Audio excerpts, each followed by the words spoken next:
Welcome back to another episode of the MD Investor. So here we are on vacation.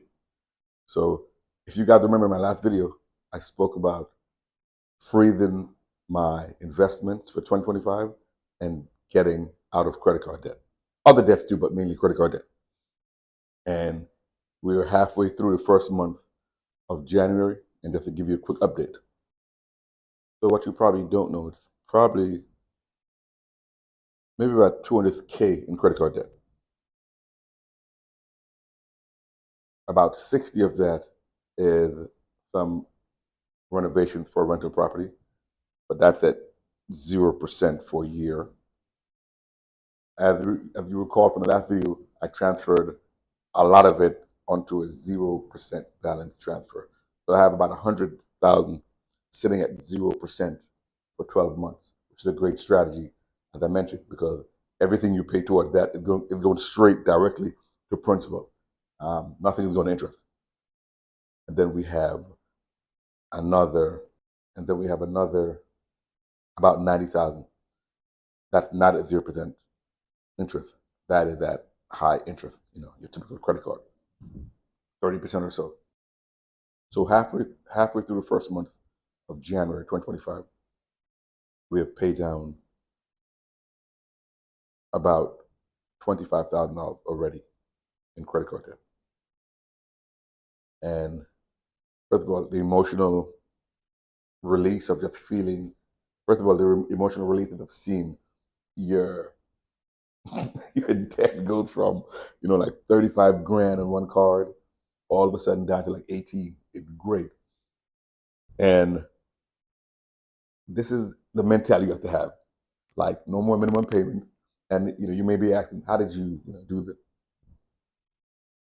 Well, what I did, I had some funds in a brokerage account that, I was trying to build up.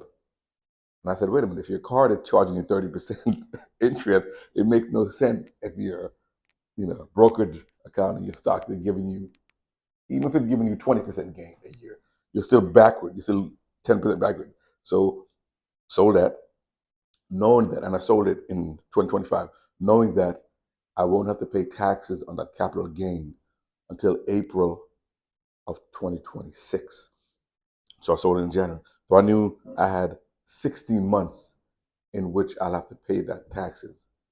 Took the proceeds, paid down a large portion, right, of that credit card bill. I'm probably gonna be doing some more chunking of assets I have, knowing that the tax bill won't be due until April of 2026.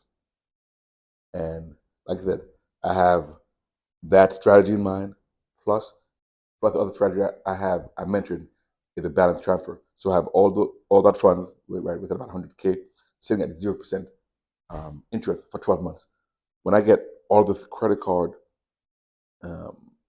interest, when I get all of this credit card bills paid for, that's not at 0%. Then the next step is to go attack the one that at 0% interest. So I may do another video on why I accumulated 60,000 from a rental property that wasn't really performing that well. That needed some renovation. But yeah, just a quick update. Already halfway through the first month of January, we have already paid down about $20,000 worth of credit card bill. The month is not over yet, and I'm waiting for the market to rise because that portfolio kind of went down a little. Waiting for the market to go back up, so that when I do sell, I'm selling at a higher value, so then I can use that proceeds again to pay down some more. I'll maybe do updates going forward, but that's a quick update of January 2025 that the plan is working. That's the mentality you got to have, right? A lot of times people get motivated in January, say, this is my resolution. I'm going to do ABC, and middle of January, February, they said they're going to work out. They haven't worked out. I haven't been to the gym at all. But this is how you keep yourself accountable. You said, okay, it's the middle of January. You said you were going to do this. Where were you? Where did you start? Where do you want to go? And how much progress have you made? So it's not just an emotional feeling. It's not just subjective. So objectively, I can say, okay, I had $90,000 in credit card debt, for example. I paid down 20. I now have 70,000 to go.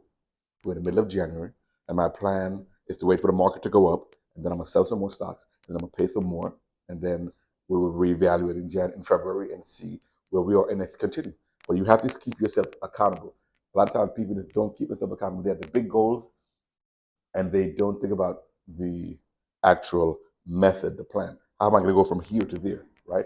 They said a goal without a plan is just a dream, or a wish without a plan is a dream, something like that. But you get the point, okay? So again, guys, continue to track your progress. Have some method. It could be pen and paper, it could be spreadsheet, but you need a method to track your progress. Not only does it keep you accountable, but also it keeps you motivated. It lets you know when things are going good. You need to continue that. When things are not going good, we need to make adjustment, and it just keeps you moving. Right. The worst thing you want is to end up, the year is halfway over, or completely over, and you've done nothing. Okay. I'm telling you, by the end of January, I want to see significant progress. So by February, we can say, okay, what's the plan for February? Okay. And be investor, continue to command your money to grow, and I will see you on the next one. And be investor out.